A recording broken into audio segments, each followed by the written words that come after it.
Hello traders, कैसे हो आप? आई होप सब अच्छे होंगे। दोस्तों आज हम बात करेंगे कि अगर आपने भी एफएनओ में काफी ज्यादा लॉस किया है, जैसे मैंने भी किया था, मैंने अपना एफएनओ का लॉस किस तरह से कवर किया, आप किस तरह से अपने लॉस को कवर कर सकते हो, इस वीडियो में फुल्ली डिस्कशन करने वाले हैं। और हम प्रूफ भी मैं आपको बताने वाला हूं कि मैंने किस तरह से क्या किया, मैंने अपना एफएनओ का लॉस कैसे कवर किया। चाहे आपने दोस्तों निफ्टी में लॉस किया है, चाहे बैंक निफ्टी में लॉस किया है, चाहे आपने बैंक एक्स में लॉस किया है या मिड कैप में किया है, किसी भी जगह पर आपने अगर लॉस किया है एफएनओ में, तो आप उसको किस तरह से कवर करोगे, जहां पर हम बात करने वाले हैं। देखो लोग आपको ना सपने दिखाते हैं कि भाई ऐसा करो, जे वाली स्ट्रेटजी अपनाओ, जे करो वो करो, आपका लॉस कवर होगा, आप प्रॉफिट में आ जाओगे, जे हो जाएगा वो हो जाएगा।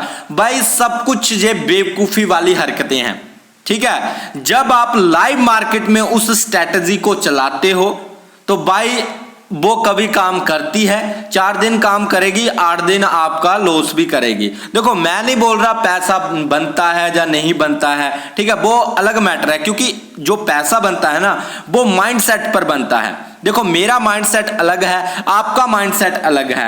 आप अगर एफएनओ के लिए नहीं बने हो तो फिर आप एफएनओ क्यों कर रहे हो, पहले ये बात का आंसर दो। खुद को देखो तो सही, क्या आप एफएनओ के लिए बने हो? क्या आप इतनी फ्लक्चुएशन को झेल सकते हो?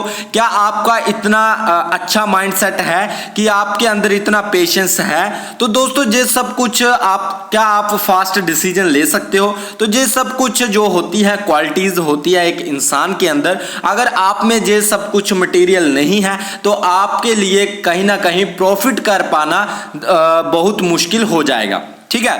बाकी दोस्तों वो तो अलग मैटर है, ठीक है, पर हम जहां पर बात करेंगे, अगर आपने एफएनओ में लॉस किया है, मैंने किस तरह से लॉस किया। देखो मैंने जो भी लॉस किया उसको मैंने लगभग 2 से 3 मंथ में कवर कर लिया, ठीक है। कैसे?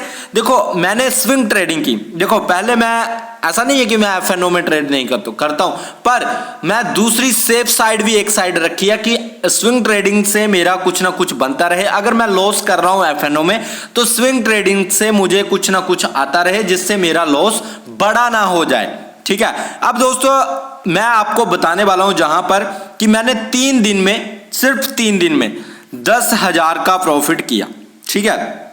3 दिन में 10,000 का प्रॉफिट किया। कई भाइयों को लग रहा होगा अरे भाई क्या 3 दिन में 10,000 का, हम तो 1 मिनट में एफएनओ में कर लेते हैं। भाई देखो कर लेते हैं, क्या वो टिकता है? पहले सबसे बड़ी बात है, क्या वो टिकता है? क्या वो 1 मंथ 2 मंथ आपके पास रहता है? क्या वो बैंक अकाउंट में जाता है या डीमेट में ही डीमेट अकाउंट में ही पड़ा वो लॉस में कन्वर्ट हो जाता है? ये कोई नहीं जानता, ये कोई नहीं देखता। भाई जो मैंने ट्रेड किया है स्विंग, उसको मैंने खर्च भी किया, मैंने बैंक में भी लिया, मैंने एफएनओ का लॉस भी कर किया। देखो पैसा बनना चाहिए, जरूरी नहीं है एफएनओ से पैसा बने, जरूरी नहीं है इंट्राडे से पैसा बने, जो जरूरी नहीं है इन्वेस्टिंग से पैसा बने, या फिर आपका क्रिप्टो से बने, या अदर किसी फील्ड से बने। जरूरी ये है कि आप प्रॉफिट में आने चाहिए किसी भी कीमत पर, ये इंपॉर्टेंट है। आप प्रॉफिट में होने चाहिए, आप ग्रीन में होने चाहिए, इस तरह से। देखो दोस्तों मैंने जो पोजीशन बनाई थी स्विंग ट्रेडिंग में, टोटल मेरी जो पोजीशंस रहती है ज्यादा से ज्यादा 3 से 4 दिन और ज्यादा से ज्यादा 1 वीक, उससे ऊपर मैं नहीं जाता हूं, ठीक है। उसमें जो मेरा लॉस एंड प्रॉफिट होता है उसको बुक करके मैं निकल जाता हूं, ठीक है, और दूसरी पोजीशन पर शिफ्ट कर जाता हूं। देखो मेरा जो पोजीशन थी, लगभग जो मेरी इन्वेस्टमेंट थी वो लगभग थी 136 के लगभग, ठीक है, और जिसमें मेरा 3 दिन में प्रॉफिट था। अभी हम चार्ट में भी जाएंगे कि चार्ट में किस तरह से मुझे क्या देखने को मिला, क्या मैंने देखा, क्या समझा, क्या सोचा। और दोस्तों मैं एक बोनस टिप दूंगा जो आपके लिए बहुत ज्यादा कारीगर साबित होने वाली है। अगर आप लास्ट तक वीडियो देखोगे तो आप भी प्रॉफिट में आ जाओगे दोस्तों, ठीक है। तो इसमें जो मेरा प्रॉफिट था 136 के आसपास बना, और मैंने जहां पर 7.5% के आसपास बुक कर लिया दोस्तों, ठीक है, ध्यान में रखना। अब दोस्तों जहां पर जो मैंने पोजीशन ली थी वो कैनरा बैंक में ली थी, ठीक है, जिसमें मैंने 1300 शेयर उठाए थे 136 में लगभग 104 के आसपास ये इसका प्राइस था दोस्तों। ठीक है, अब दोस्तों जहां पर हम चार्ट में चलते हैं कि किस तरह से मैंने क्या किया, क्या समझा, क्या इसके लिए मेरा लॉजिक था, तो सब कुछ समझने की कोशिश करते हैं दोस्तों। ठीक है, अब दोस्तों जहां पर हम ग्रो में चलेंगे, जो मैं यूज करता हूं दोस्तों। ठीक है, और इसमें जो जो भी बातें होंगी वो मैं आपसे शेयर करूंगा और आपको मैं बोनस टिप भी देने वाला हूं कि आपको करना क्या है। देखो दोस्तों, थोड़ा सा नेट स्लो है, आप थोड़ा सा जहां पर रुक सकते हो और देखना, वीडियो काफ़ी शानदार है। और मैं आपको पहले बता रहा हूं कि अगर लॉस को कवर करना है तो अंत तक देख लेना, काफ़ी कुछ आपको जहां पर देखने को मिलेगा। देखो, अगर आप जहां पर चार्ट देखोगे, अगर आप मार्केट का कुछ भी आपको आता है, आपको सपोर्ट एंड रेसिस्टेंस तो आता है ना, इतना तो आना चाहिए। बाकी कुछ आए चाहे ना आए, सारा खेल सपोर्ट एंड रेसिस्टेंस का है दोस्तों। आपको बहुत लोग ये बोलते होंगे कि जे करो, वो करो, जे इंडिकेटर लगाओ, वो इंडिकेटर लगाओ। जहां पर कोई आपको इंडिकेटर नजर आ रहा है, कोई इंडिकेटर नजर नहीं आ रहा, कुछ भी करने की जरूरत नहीं है। सिर्फ आपको पता होना चाहिए कहां से, जहां पर डिमांड है, कहां पर सप्लाई है, कहां पर सपोर्ट है, कहां पर रेसिस्टेंस है, कहां से बाइंग आएगी, कहां से सेलिंग आएंगी। अगर ये सब कुछ आपको पता है ना, तो दोस्तों आपको प्रॉफिट करने से कोई नहीं रोक सकता, मैं पहले बता देता हूं। देखो दोस्तों, अब जहां पर समझने वाली बात है कि जो प्राइस है इस लेवल पर है दोस्तों। अभी के टाइम पर जो प्राइस चल रहा है 105 106 के आसपास चल रहा है। मेरा जो जहां पर पोजीशन थी, जब मैंने एंटर किया था इस शेयर में, अपनी जो पोजीशन बनाई थी स्विंग के लिए, वो थी मेरी लगभग 1.450 के आसपास। ठीक है, इस लेवल के आसपास थी दोस्तों। ठीक है, इस लेवल के आसपास। ठीक है, और जो मेरा निकलने का जो टाइम था वो था जे वाला लेवल। ठीक है, 112 का लेवल, इस लेवल पर मैं निकल गया था क्योंकि मेरा टारगेट ही 112 का था। ठीक है, अब दोस्तों जहां से एक बात नोटिस करो, इसके पीछे लॉजिक क्या था। लॉजिक आपको सभी को सामने नजर आ रहा है। जहां से बाइंग आई, प्राइस ऊपर गया। ठीक है, फिर जहां से एक डिप आया, उसके बाद जहां से प्राइस फिर ऊपर चला गया, फिर से एक बड़ा डिप आया और इसी लेवल से जहां से निकल गया ऊपर को। ठीक है, फिर से एक डिप आया, फिर ऊपर रेसिस्टेंस लिया, फिर एक डिप लिया और फिर से इसी प्राइस से, मतलब सपोर्ट का काम कर रहा है। देखो, 3 बार एक ही जगह से अगर प्राइस घूम चुका है तो अगली बार भी जहां से घूमेगा, जहां पर भी मैंने प्रॉफिट बनाया था, जितने भी ये जो स्विंग आ रहे हैं ना, इन सभी में मेरा प्रॉफिट है दोस्तों। तो आप खुद सोच लो कि कितने जहां पर प्रॉफिट्स बने हैं।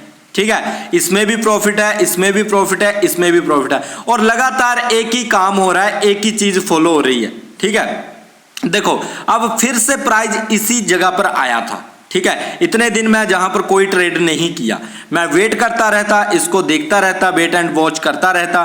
फिर उसके बाद दोस्तों जहां पर जब प्राइस आया तो मेरी एंट्री 104 पर जहां पर बनी दोस्तों।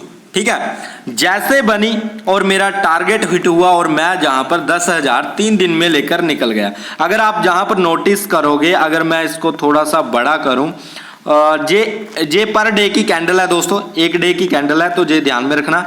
ठीक है, तो जहां पर मेरी एंट्री थी दोस्तों, तो 1 2 और 3 दिन में प्रॉफिट अंदर। ठीक है, उसके बाद जैसे मैं निकला और मार्केट नीचे, कैसे? क्योंकि मुझे पता था ग्लोबली मार्केट खराब चल रहा है। ठीक है, हमारा इंडिया का मार्केट काफी ज्यादा खराब चल रहा है। वो हिंडनबर्ग की जो रिपोर्ट आई, बाकी और भी काफी लोचे जहां पर चल रहे हैं, ईरान और इजराइल का जो लोचा चल रहा है उसमें भी दिक्कत है, तो कहीं ना कहीं ग्लोबल भी गिर रहा है। ठीक है ना, तो उसी की वजह से मैंने जहां पर छोटा टारगेट 3 दिन में अचीव किया और निकल गया। भाई इससे बढ़िया क्या हो सकता है, पहले मुझे ये बताओ। हमारा मेन मकसद क्या था? प्रॉफिट करना, ना कि हमें देखो ना ज्यादा ब्रोकरेज की जरूरत है। एफएनओ में आप क्या करो, एक तो ना जहां पर टाइम डीके की कोई वो है कि जहां पर टाइम डीके लगेगा, 3 दिन आप होल्ड नहीं कर सकते, 4 दिन होल्ड नहीं कर सकते। भाई अगर देखो, अब आप बोलोगे भाई आपका स्टॉप लॉस क्या था, तो दोस्तों स्टॉप लॉस मेरा जे लो था दोस्तों। ठीक है, इससे भी थोड़ा सा नीचे, लगभग 100 के आसपास का मेरा स्टॉप लॉस था दोस्तों, 100 102 के आसपास, क्योंकि कम से कम अगर आपको 10,000 कमाना है तो कम से कम आपको 3 से 4,000 का लॉस तो लेना पड़ेगा, ठीक है, उतना तो स्टॉप लॉस आपको रखना पड़ेगा। तो 104 पर अगर मेरी एंट्री थी तो 102 का मेरा स्टॉप लॉस था दोस्तों, ठीक है। तो इस तरह से मेरा जो रहता है। बाकी दोस्तों मैं आपको यही मेरा बताने का मतलब था कि, और ना मैं एक बात और बताता हूं, ऐसा नहीं है कि आपको इसका ही वेट करना है कि भाई अब देखो जे फिर से उसी सपोर्ट पर आ रहा है, और अगर फिर से जे जहां पर अगर 104 का सपोर्ट टूटता है, इससे नीचे अगर थोड़ा सा भी आता है तो फिर से मेरी एंट्री जहां पर बन सकती है, ठीक है। 102 के आसपास आता है या फिर 100 के आसपास आता है तो फिर से मेरी एंट्री जहां पर बन सकती है दोस्तों, ठीक है, ध्यान में रखना। और ना आपको स्विंग के लिए काफी ज्यादा स्टॉक मिल जाएंगे। आपको डेली एनालाइज करना पड़ेगा। ऐसा नहीं है कि भाई आपको कोई ट्रेड ही नहीं मिलेगा। हर दिन देखना, आप टॉप गेनर में जाओगे, टॉप लूजर में जाओगे, आपको हर दिन ऐसे स्टॉक मिलेंगे जो एक दिन में 10% भाग गए, एक दिन में 12% भाग गए, एक दिन में 5% भाग गए। तो भाई अगर आपका 1 लाख कैपिटल है, ठीक है, 1 लाख अगर आपका जहां पर कैपिटल है, तो आप ये भी देखो ना कि अगर उसने 5% रिटर्न दिया तो आपका 5,000 खड़ा है एक ही दिन में। तो भाई रिस्क भी नहीं है, उतना रिस्क भी नहीं है, एफएनओ से तो अच्छा ही है। भाई मैंने तो कवर किया है, मैं इसलिए आपको बता रहा हूं। कोशिश करो आप एफएनओ से ज्यादा स्विंग ट्रेडिंग करो, जिससे आपका जो लॉस हुआ है वो प्रॉफिट में कन्वर्ट हो जाएगा दोस्तों। मैंने किया है, आप भी कर सकते हो। बाकी अगर आपको किसी अदर टॉपिक पर वीडियो चाहिए तो आप जरूर मुझे कमेंट कर देना कि भाई आप स्टॉक को सिलेक्ट कैसे करते हो, या फिर आपकी क्या स्ट्रैटेजी रहती है। बस स्ट्रैटेजी मैंने आपको बता दी है कि भाई मैं सपोर्ट पर लेता हूं और रेसिस्टेंस पर बेच देता हूं, सिंपल सी बात है। इससे सिंपल स्ट्रैटेजी आपको कोई नहीं बताएगा, ना कोई इंडिकेटर, ना कुछ फालतू के जे लफड़े करने नहीं है। जितना कॉम्प्लिकेट करोगे उतना ज्यादा फंसते जाओगे दोस्तों, ठीक है। जितना सिंपल रखोगे उतना अच्छा कर पाओगे, ठीक है। तो ये बात मेरी ध्यान में रखना दोस्तों। अभी मेरी जो पोजीशन चल रही है मैं वो भी आपको बता देता हूं। जो अभी के टाइम पर मेरी पोजीशन है वो अबॉट इंडिया पर है, ठीक है।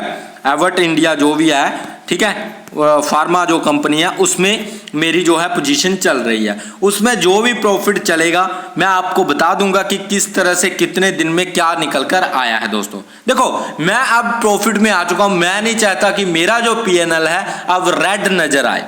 मुझे अब अपने पीएनएल को रेड देखना ही नहीं है। रेड से तो मुझे नफरत हो चुकी है, रेड कलर से नफरत हो चुकी है मुझे। अब मुझे ग्रीन ही चाहिए, और बड़ी मुश्किल से ग्रीन किया है। अब इसको नीचे नहीं आने देना है, ठीक है। तो अगर आप भी प्रॉफिट करना चाहते हो या कुछ करना चाहते हो मेरे तरह, जिस तरह से मैं आगे चल रहा हूं, आगे बढ़ रहा हूं स्टेप बाय स्टेप, उसी तरह से अगर आप भी करना चाहते हो, आप भी अपने लॉस को कवर करना चाहते हो एफएनओ में, तो चैनल को सब्सक्राइब कर लेना। और जो भी आपके डाउट होंगे जरूर कमेंट में करना, मैं जरूर उनका रिप्लाई करूंगा या फिर उन पर स्पेशल एक वीडियो बनाकर दूंगा दोस्तों, ठीक है। बाकी दोस्तों अगर वीडियो अच्छा लगा है वीडियो को लाइक करना, चैनल को सब्सक्राइब कर लेना। मिलते हैं नेक्स्ट वीडियो में। Bye guys, take care.